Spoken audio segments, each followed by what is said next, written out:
নমস্কার, আমি ফাল্গুনী মুখোপাধ্যায়। আপনারা দেখছেন আমাদের channel edu help Durgapur. Edu help দুর্গাপুরের পক্ষ থেকে 2024 এর ওয়েস্ট বেঙ্গল জয়েন্ট এন্ট্রান্স এক্সামিনেশনের সমস্ত অ্যাসপিরেন্ট তোমাদেরকে অনেক অনেক শুভেচ্ছা ও শুভকামনা। আজকে আর কিছুক্ষণ পরেই তোমাদের এবছরের যে রেজাল্ট সেটা বেরিয়ে যাবে এবং তোমরা র্যাঙ্ক কার্ড ডাউনলোড করতে পারবে। আজকে দুপুর 2:30টার সময় West Bengal joint entrance examination বোর্ডের পক্ষ থেকে চেয়ারম্যান একটি প্রেস কনফারেন্স করবেন এবং তার মধ্যে দিয়ে ডিক্লেয়ার করবেন এবছরের রেজাল্ট সংক্রান্ত বিষয়গুলি, কতজন কিভাবে টপ করলো, তারা কত নাম্বার পেল ইত্যাদি হয়তো সেখানে প্রকাশিত হবে।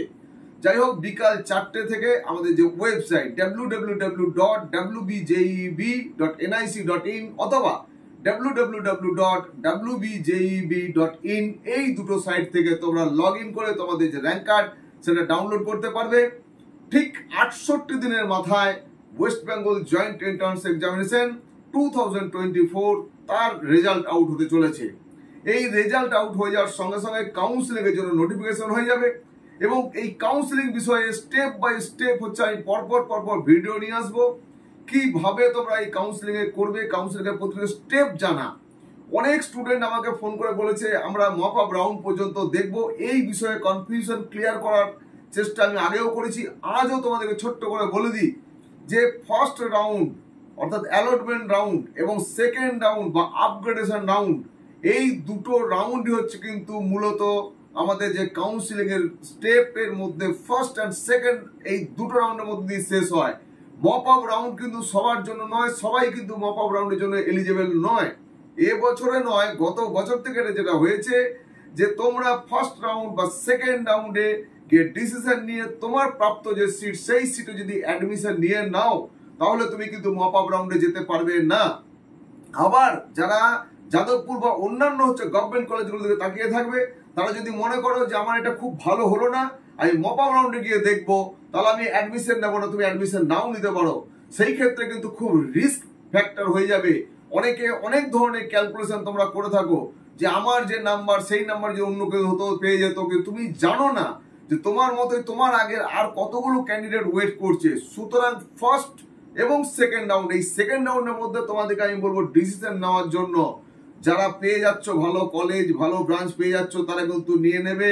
পাওয়ার পরেও যদি না নাও তাহলে তুমি মপ আপ রাউন্ডে যেতে পারবে, সেই ক্ষেত্রে কিন্তু তোমার একদম পুরো সঠিকভাবে তুমি বলতে পারবে না আদৌ পাবে কিনা। সুতরাং এই বিষয়গুলো প্রত্যেকটা বিষয়কে ক্লিয়ার করে দেওয়ার জন্য আমি স্টেপ বাই স্টেপ ছোট ছোট করে দরকার পড়লে ভিডিও দেবো। তোমাদের কোনো ডাউট থাকলে সেই বিষয়ে আমাকে বলবে, সেগুলো ক্লিয়ার করে ভিডিও নিয়ে আসবো।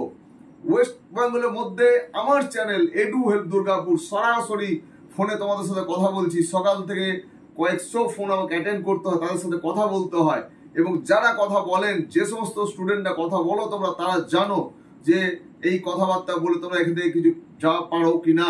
তোমরা আমাকে যারা তোমাদের আগের যে নাম্বার সেই নাম্বার যে পাঠিয়েছিল তার ভিত্তিতে একটা র্যাঙ্ক দিয়েছিলাম, পরবর্তীকালে সেটাকে আমি খুব প্রিসাইসলি আবার রিভাইজ করে একটা পিডিএফ ফরম্যাটেও দিয়ে দিয়েছিলাম ভিডিওর সঙ্গে। কিন্তু তারপর আজকে West Bengal joint entrance examination বোর্ডের পক্ষ থেকে যে ফাইনাল অ্যান্সার কি বের করা হয়েছে, সেখানে একটি 2 নম্বরের কোশ্চেন এবং 4টি 1 নম্বরের কোশ্চেনকে উইথড্র করে নেওয়া হয়েছে। সুতরাং বেনিফিশিয়ারি হচ্ছে অ্যাসপিরেন্টরা এবং প্রত্যেকেই এই বেনিফিট হয়। 4 আর 2 6 নম্বরের বেনিফিট তোমরা পাচ্ছ, বছর বোনাস পেয়ে যাচ্ছ। সুতরাং তোমরা যে র্যাঙ্ক তোমাদের এখনো রিভাইজ করে যেটা বলেছি, যাকে 2000 বলা হয়েছে তার হয়তো 1800 চলে আসতে পারে, আবার যাকে 2000 বলা হয়েছে সেটা 2500 হতে পারে। কেননা বেশি নাম্বার যারা ছিল স্কোর ছিল তার ওখানে 6 নম্বর প্লাস হয়ে যাবে, যে কমে ছিল তার 6 নম্বর প্লাস হবে। তা সবাই দেখা যাবে কি যে যেখানে 180 নম্বর পেয়ে যদি কেউ টপ করছিল সে এখন 186 দিয়ে টপ করবে।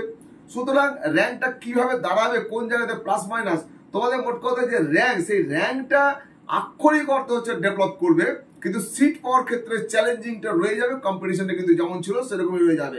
সুতরাং অত্যন্ত সতর্কভাবে আগের বছরের যে আমাদের কাট অফ, সেই কাট অফকে মাথায় রেখেই হচ্ছে তোমাদেরকে কিন্তু চয়েস ফিল করতে হবে। ভেরি ভেরি ইম্পর্টেন্ট এই চয়েস ফিলিং, এই কাউন্সিলিং। সুতরাং খুব যত্ন সহকারে তোমরা এই কাউন্সিলিং এ পার্টিসিপেট করবে। প্রত্যেকটা স্টেপকে পর বলে দেবো, সেগুলো ভালো করে তোমরা বুঝে নেবে। তারপরে কিন্তু তোমরা এই যে কাউন্সিলিং সেখানে পার্টিসিপেট করবে, চয়েস ফিলিং করবে, সাবমিট করবে। আমাদের এখানে তোমাদের যে চয়েস ফিলিং প্রথমে করবে, আমি আগে একটা ভিডিও দিয়েছিলাম যে একটা মক রাউন্ড হবে, যেখানে তুমি একটা রাফলি করলে কিন্তু লক হবে না, তখনও মক রাউন্ড বেরিয়ে যাবে। তোমাকে ওরা ওখান থেকে বলবে যে তুমি কোন কলেজটা পেতে পারো মক রাউন্ডে। এবার তুমি সেখানে আরো অ্যাডিশন অল্টারেশন করতে পারবে, এটা আমি আগেও বলেছি। সুতরাং আজকে আর দীর্ঘায়িত করবো না, আর কিছুক্ষণ অপেক্ষা করো, দীর্ঘ অপেক্ষার শেষ হতে চলেছে। আজ ঠিক বিকাল 4টেই তোমাদের জন্য পাবলিশ হয়ে যাচ্ছে র্যাঙ্ক কার্ড। আস্তে আস্তে ধীরে ধীরে প্রথমেই সবাই যদি পরে এখানে হচ্ছে যে সার্ভার, সেই সার্ভারের উপর লোড পড়ে এবং ক্র্যাশ করার চান্স থাকে। সুতরাং একটু টাইম নিয়ে দেখবে, সঙ্গে সঙ্গে অনেকে দেখতে পাচ্ছ না।